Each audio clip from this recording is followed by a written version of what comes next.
Bonjour à vous. Comme d'habitude, si cette vidéo vous a plu, un petit pouce, un abonnement, éventuellement un petit don, lien dans la description si vous appréciez mon travail bien sûr.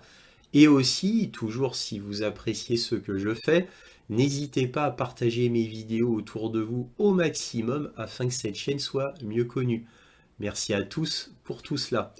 Donc là, cette vidéo est absolument exceptionnelle puisque je vais vous montrer un article du site très respectable qui s'appelle Geopolitical Economy, un site bien sûr qui parle de géopolitique mondiale en anglais, puisque c'est un site américain bien sûr. Donc on va regarder ça ensemble qui va nous éclairer énormément sur le pourquoi de l'invasion de la Russie en Ukraine. Vous allez voir que tout a été absolument prévu par les États-Unis depuis 2008. Il n'y avait aucune surprise absolument pour les Américains et on va le voir directement via un rapport fait par William Burns, qui est présentement le directeur de la CIA, mais qui en 2008, quand il a fait son rapport, était l'ambassadeur américain à Moscou. Et nous allons voir que quand William Burns a fait son rapport explosif en 2008, Wikileaks l'avait publié et grâce à Wikileaks, on a su absolument tout ce qui se passait en Ukraine à l'époque. Donc en gros, l'implémentation de l'Ukraine dans l'OTAN avec la Géorgie et bien d'autres pays, cela remontait en réalité à très très loin. Donc la préparation a été prévue de longue date. Et bien entendu, le but ultime de tout cela, de faire que ces pays de l'Est entrent dans l'OTAN, n'avait pour but que d'encercler la Russie et même de diviser la Russie, exactement comme elle le fut en 1991. Donc là, c'était pour détruire définitivement la Russie.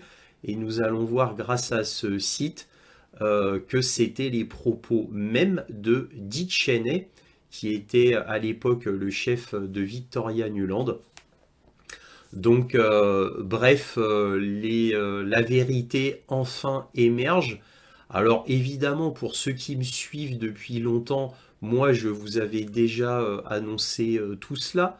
Bien entendu, je vous avais même amené les preuves audio de Victoria Nuland qui parlait avec Jeffrey Piat, l'ex-ambassadeur américain à Kiev. Et il parlait du nouveau gouvernement, puisque Victoria Nuland décidait avec Jeffrey Piat qui allait être dans le nouveau gouvernement de Kiev après le coup d'État de 2014 américain. Donc vous voyez, pour ceux qui me suivent depuis longtemps, ben, concernant les grandes lignes, vous n'allez rien apprendre. Par contre, là, ce qui est absolument intéressant pour vous, c'est qu'on va aller vraiment dans le détail grâce à la lecture de cet article de Geopolitical Economy, qui va être extrêmement intéressant et très éclairant. Bref, je vais vous montrer cela et je vais vous montrer le câble qui avait été montré par Wikileaks aussi. Donc l'original, bien entendu. Donc on va regarder tout ça. Et donc évidemment, encore une fois, ce n'est pas vraiment surprenant pour qui étudie tout ce qui s'est passé en Ukraine depuis 2014. Mais là, c'est dit de manière publique, avec toutes les preuves. Voilà, ça a beaucoup plus de poids. C'est donc extrêmement intéressant. Je vous laisse voir ça. Mais avant qu'on démarre l'article, vous allez regarder deux petites vidéos que j'ai prises. Déjà pour vous mettre dans le bain et pour vous montrer la mentalité de l'Occident. Voilà, c'est juste pour vous dire que tout ce qui va suivre, en réalité, connaissant l'Occident, cela n'a rien de surprenant. Je vous laisse voir ça. Lorsque la Commission parle de désinformation, elle sait de quoi elle parle. Elle qui multiplie les mécanismes de contrôle des médias et des réseaux sociaux pour imposer sa pensée unique. En Roumanie, la Cour constitutionnelle a récemment invalidé des élections sous prétexte que les citoyens auraient été manipulés par des vidéos sur TikTok. Qui peut croire une telle absurdité ? Oui, les ingérences étrangères dans les élections existent. Mais l'Union européenne n'est-elle pas la première à s'ingérer dans les élections, comme on l'a vu en Moldavie, en Géorgie et maintenant en Roumanie? Le Parlement européen lui-même a organisé une formation pour des influenceurs de gauche et d'extrême gauche en pleine élection européenne. Et voilà qu'on annule désormais les élections au sein de l'Union pour suspicion d'ingérence. On croyait ces méthodes réservées au régime totalitaire. L'instrumentalisation de la lutte contre la désinformation pourrait bien devenir le tombeau des européistes. La censure d'information est déjà une ligne rouge inacceptable, mais s'attaquer à la souveraineté du vote des Européens dépasse toutes les limites. Je vous remercie. Là, nous allons voir un court extrait qui est extrêmement révélateur et extrêmement édifiant. Ça se passe lors d'une conférence au Washington Institute for New East Policy, c'est-à-dire pour une nouvelle politique de l'Est. Et le thème de cette conférence, c'est comment les États-Unis peuvent contrer l'Iran.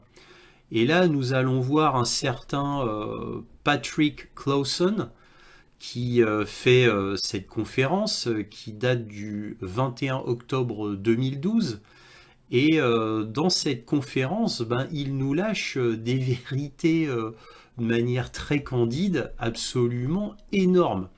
Donc je vais vous traduire, vous allez voir, c'est absolument énorme. I frankly think that crisis initiation is really tough. Alors je vais vous dire très franchement que créer des crises, c'est quelque chose de très difficile. And it's very hard for me to see how the United States president Et c'est très difficile pour moi de vous dire comment le président des États-Unis can get us to war with Iran. va pouvoir nous mener à la guerre avec l'Iran. Donc, alors évidemment, là c'est pas le début de la conférence, on est en plein milieu d'une conférence et ils se demandaient, tous les intervenants qui sont déjà passés se demandaient mais comment faire pour contrer l'Iran, et évidemment la chose qui leur est venue à l'esprit, c'est de détruire l'Iran tout simplement. Mais comment faire? Voilà, donc c'est quand même très très difficile. Alors il y a eu plusieurs hypothèses levées, et une des hypothèses, c'est lui qui l'a dit, outre les coups d'État, les manifestations, la diabolisation, eh bien lui il propose tout simplement la guerre pour que ça soit plus rapide et que cela coûte moins cher aux États-Unis. Ah, c'est un malin, mais il faut pas oublier que c'est un économiste aussi, faut pas l'oublier. Donc il propose cela, mais il est un petit peu désappointé parce qu'il ne voit pas comment le président actuel de 2012 peut nous mener à une guerre avec l'Iran. Ah, c'est bien triste. Mais en tous les cas, cet extrait en dit très très long sur comment pensent les États-Unis. Et là, en 2012, c'était l'administration Obama. Voilà, il ne fallait pas l'oublier. Alors nous allons lire un article in extenso de Geopolitical Economy, c'est-à-dire un site de géopolitique mondiale américain, qui nous dit « Le gouvernement américain savait que l'expansion de l'OTAN en Ukraine forcerait la Russie à intervenir. L'ancien ambassadeur des États-Unis en Russie, William Burns, aujourd'hui directeur de la CIA, a admis dans un câble diplomatique classifié en 2008 que l'expansion de l'OTAN en Ukraine franchit les lignes rouges de sécurité de Moscou et pourrait potentiellement diviser le pays en deux, conduisant à la violence ou même, selon certains, à la guerre civile, ce qui forcerait la Russie à décider d'intervenir ou non. » Alors, pourrait potentiellement diviser le pays en deux, là il parle de l'Ukraine, bien sûr, pas de la Russie. Donc effectivement, c'est ce qui s'est passé. Donc c'est un article qui date du 27 février 2022, et que peut-on voir? De hauts responsables du gouvernement américain savaient déjà depuis 2008 que la possibilité d'intégrer l'Ukraine à l'OTAN était considérée par la Russie comme une menace militaire sérieuse qui franchirait les lignes rouges de sécurité de Moscou et pourrait l'obliger à intervenir. Pourtant, les dirigeants occidentaux ont continué à insister sur le fait que l'Ukraine rejoindrait l'alliance militaire dirigée par les États-Unis jusqu'à ce que la Russie intervienne directement en février 2022. Lors du sommet annuel de l'OTAN en 2008, l'administration de George W. Bush avait publiquement appelé à l'adhésion des voisins de la Russie, l'Ukraine et la Géorgie à l'alliance militaire, c'est-à-dire à l'OTAN. Le secrétaire général de l'OTAN avait déclaré que les deux pays deviendraient à terme membres de l'OTAN. Donc en gros, secrétaire général de l'OTAN de l'époque avait fait carrément une menace à la Russie en déclarant ça. Mais en privé, les diplomates américains savaient que cette décision serait perçue comme une menace existentielle par Moscou et pourrait provoquer une intervention militaire russe en Ukraine. L'ancien ambassadeur des États-Unis en Russie, William Burns, aujourd'hui directeur de la CIA, a averti dans un câble de l'ambassade de février 2008 que l'Ukraine constituait une ligne rouge en matière de sécurité pour Moscou. Donc là, le câble, on le voit pas bien, je vais vous le montrer plus précisément. Alors, j'ai retrouvé le câble sur Wikileaks, donc c'est un câble confidentiel du 1er février 2008. Alors, depuis lors, il a été déclassifié, mais c'est grâce à Wikileaks d'abord, bien évidemment. Et donc, ce câble vient de William Burns, donc, qui était ambassadeur américain en Russie. C'est un document donc, qui était classifié à l'époque et là, il nous parle de comment vous verrez la Russie d'une intégration de l'Ukraine et de la Géorgie dans l'OTAN. Et là, il avertit, il dit que le ministre des Affaires étrangères, Lavrov, et d'autres officiels importants ont réitéré leur opposition très forte, soulignant que la Russie voyait d'un très mauvais œil et une menace militaire si jamais l'OTAN faisait une expansion vers l'Est. Et une expansion de l'OTAN, particulièrement pour l'Ukraine, reste pour la Russie quelque chose de très émotionnel et d'historique. Donc c'est un véritable problème pour la Russie à ce niveau-là. Mais aussi, la Russie voit d'un mauvais œil du fait des considérations stratégiques. Donc, pour cela, il ne veut pas d'une intégration de l'Ukraine et de la Géorgie. En Ukraine, cela inclut la peur que le problème pourrait potentiellement diviser le pays en deux. Ce qui engendrerait de la violence et, selon certains qui le clament, une guerre civile. Et c'est exactement ce qui s'est passé. Ce qui forcerait la Russie à éventuellement intervenir.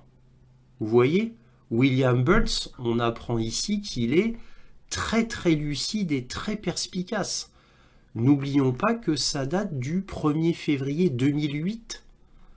Donc il connaissait parfaitement la Russie. Donc il devait être certainement un excellent ambassadeur, William Burns.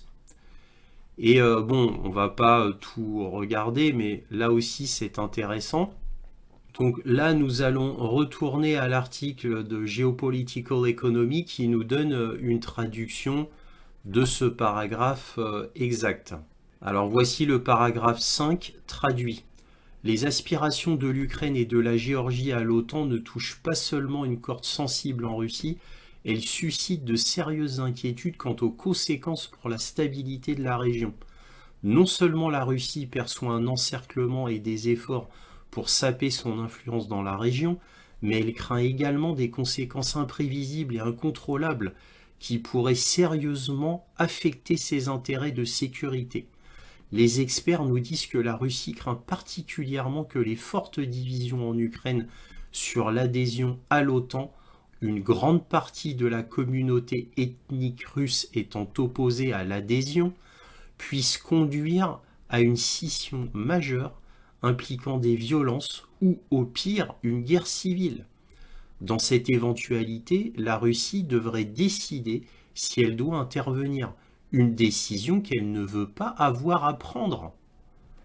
Vous voyez, la Russie, là c'est dit par William Burns, ne veut pas intervenir en Ukraine. Donc, comme c'est dit ici, les avertissements de Burns se sont avérés vrais quelques années plus tard. Et oui, là on lit l'ingérence américaine déclenche une guerre civile en Ukraine et déstabilise le voisin de la Russie. Ce type de violence interne a effectivement éclaté en Ukraine après qu'un coup d'État parrainé par les États-Unis en 2014 a renversé un gouvernement démocratiquement élu qui avait maintenu une politique étrangère relativement neutre, équilibrée entre la Russie et l'Occident, et installé à la place un régime résolument pro-occidental et anti-russe. En réponse au putsch de 2014, les Ukrainiens russophones de la région orientale du Donbass se sont soulevés contre le gouvernement putschiste de Kiev, qu'ils ont dénoncé comme un régime fantoche occidental illégitime. Les militants indépendantistes ont proclamé la création de 2 nouveaux États autonomes, les républiques populaires de Donetsk et de Lugansk. Depuis, le gouvernement ukrainien, avec le soutien militaire et les armes de l'Occident, mène une guerre brutale contre ces républiques séparatistes du Donbass. Des milliers d'Ukrainiens ont été tués et des centaines de milliers d'autres ont été déplacés. L'Ukraine, qui partage une frontière de 2300 km avec la Russie, est secouée par la violence et l'instabilité depuis le coup d'État de 2014, soutenu par les États-Unis. Ces troubles constants ont eu des conséquences importantes en Russie, notamment sur le plan économique. C'était précisément le scénario de guerre civile contre lequel Burns avait mis en garde en 2008. Le 21 février 2022, la Russie a officiellement reconnu Donetsk et Lugansk comme étant indépendants. Le 24 février, Moscou a lancé une invasion de l'Ukraine qui visait, selon elle, à démilitariser et à dénazifier le pays. L'objectif de la Russie est de forcer l'Ukraine à maintenir sa neutralité politique, l'empêchant ainsi de devenir un avant-poste militaire occidental susceptible de menacer la Russie à ses frontières, potentiellement avec des armes nucléaires. Alors que les gouvernements et les médias occidentaux ont décrit l'invasion russe comme la décision folle d'un soi-disant fou, les câbles internes de l'ambassade américaine ont montré que Washington savait dès 2008 que sa volonté d'étendre l'OTAN à l'Ukraine aboutirait exactement à ce résultat, forcer la Russie à intervenir. Le monde ne le sait que grâce au site d'information Wikileaks, qui a publié le câble du département d'État autrefois classifié de William Burns et diffusé son avertissement prophétique sur Twitter. Donc là, c'est Wikileaks qui avait fait un tweet montrant le paragraphe numéro 5. La Russie demande des garanties de sécurité respectant ses lignes rouges. Les USA et l'OTAN les rejettent. Alors bon, on va pas tout lire parce que là, ils nous font vraiment tout. Donc là, on a les accords de Minsk 2 en 2015. Faut pas oublier qu'il y a eu 2 accords de Minsk. Il y a eu l'accord de Minsk de septembre 2014 et de février 2015. Et les deux n'ont pas été respectés par les antagonistes. Et quand je dis ne pas respecter par les antagonistes, hors Russie, donc c'est l'Allemagne, la France, l'Ukraine et les États-Unis qui n'ont pas respecté les accords de Minsk. Alors les États-Unis ne faisaient pas partie des accords de Minsk, mais ils en étaient en gros les superviseurs côté occidental en réalité. Voilà. Donc là, on peut lire que l'Ukraine a catégoriquement refusé de se conformer aux accords de Minsk 2 et ses sponsors occidentaux n'ont rien fait pour sauver l'accord diplomatique. Voilà.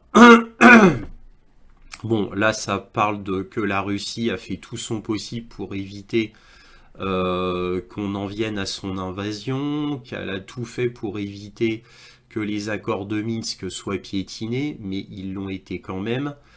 Voilà, et là il remonte encore plus loin, il remonte en 1990. Les États-Unis, la Grande-Bretagne et la France ont promis à plusieurs reprises à l'Union soviétique qu'ils n'étendraient pas l'OTAN d'un pouce vers l'Est après la réunification de l'Allemagne. Alors là, vous voyez, il n'y a pas que les États-Unis qui avaient dit ça, mais il y a aussi la Grande-Bretagne et la France, parce qu'ils font partie de l'OTAN. Voilà, donc quand les États-Unis ont promis en 1990, via la voix de James Baker, qui avait été à Moscou rencontrer Gorbatchev pour lui dire bon, vous pouvez partir d'Allemagne de l'Est et nous en échange on vous promet qu'on n'étendra jamais l'OTAN, la Grande-Bretagne et la France avaient réitéré cette promesse. Donc ça c'est très important à souligner. Donc il s'agit d'un fait historique indéniable de notoriété publique confirmé par de nombreux documents internes de gouvernements occidentaux. Mais l'OTAN a rompu cette promesse non pas une ou deux fois, mais 14 fois.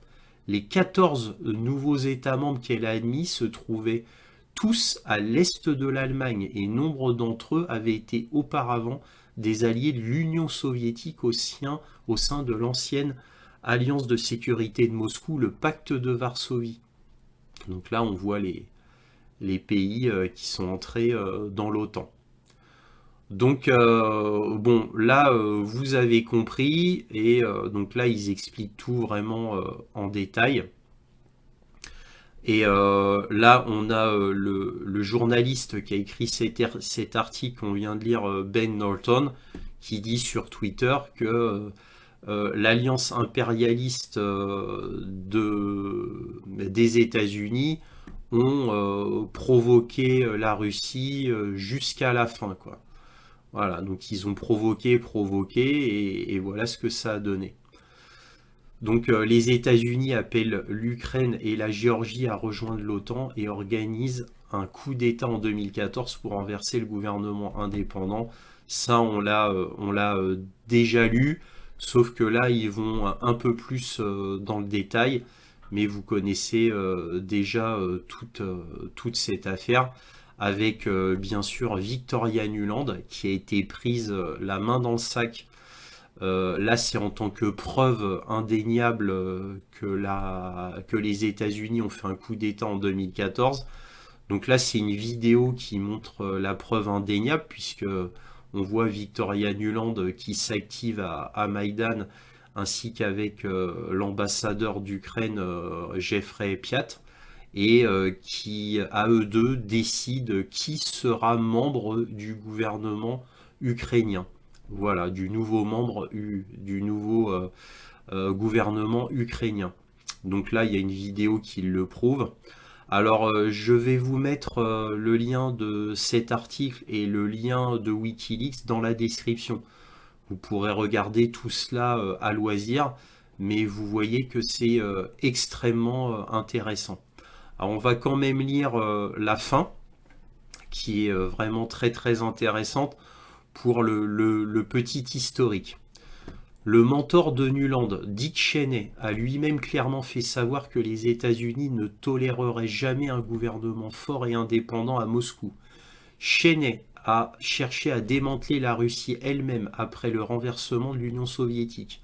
En 1992, le Pentagone a élaboré une nouvelle stratégie de défense américaine belliqueuse, supervisée par un allié néoconservateur de Nuland, donc Victoria Nuland et Dick Cheney, Paul Wolfowitz.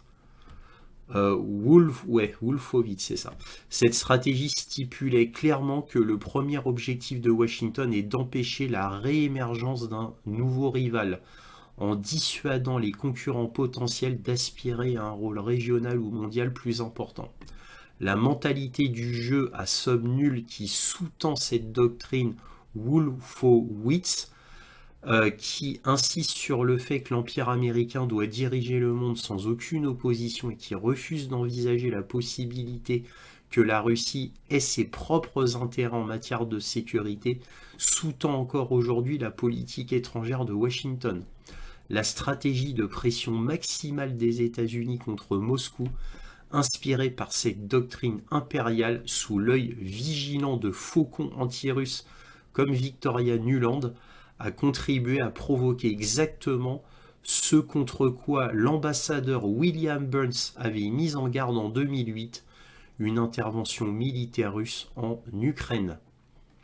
Vous voyez, c'est extrêmement intéressant. Voilà, et j'arrête là. Si cette vidéo vous a plu, un petit pouce, un abonnement, éventuellement un petit don, lien dans la description. Merci à tous de votre soutien à cette chaîne et toujours, soyez curieux.